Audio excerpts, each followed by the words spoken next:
Assalamualaikum warahmatullahi wabarakatuh. Saya Aulia Nurhana Ramadini. Dan saya Indriani. Kami akan mempresentasikan SKB tentang aspek teknis dan teknologi.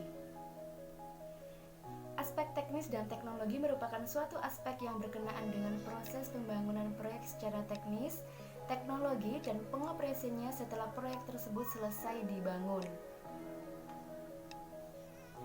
Untuk aspek teknis, terdapat rencana produksi, di mana ada jasa yang memenuhi kebutuhan konsumennya sebelum melempar jasa ke pasar.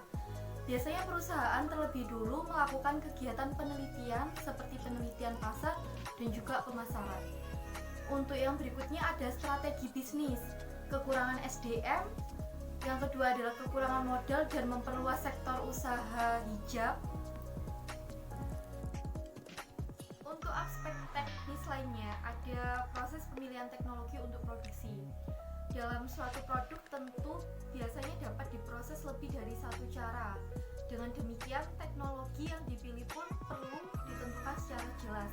Patokan umum dapat dipakai misalnya dengan mengetahui seberapa jauh derajat mekanisasi yang diinginkan dan manfaat ekonomi yang diharapkan.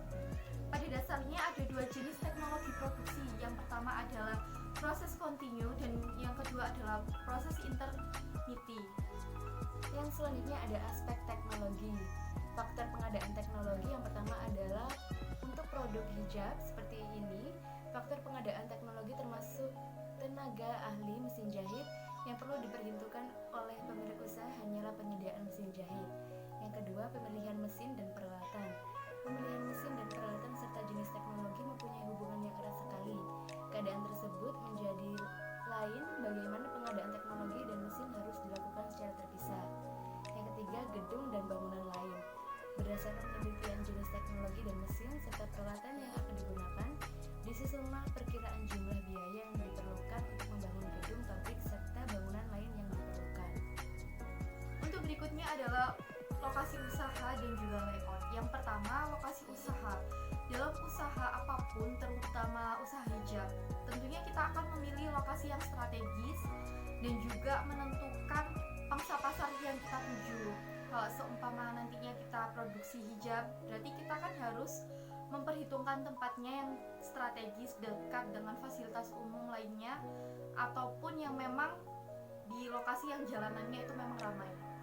Dan yang kedua adalah layout. Layout ini memiliki tujuan utama yaitu mengoptimalisasi pengaturan fasilitas-fasilitas operasi sehingga nilai yang diciptakan oleh suatu produksi, apalagi adalah hijab ini, menjadi maksimum.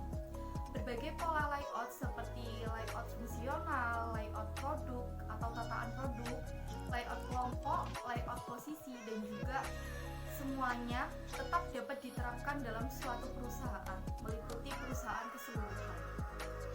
Sekian presentasi dari kelompok kami. Apabila ada salah kata atau penjelasan, kami mohon maaf. Wassalamualaikum warahmatullahi wabarakatuh.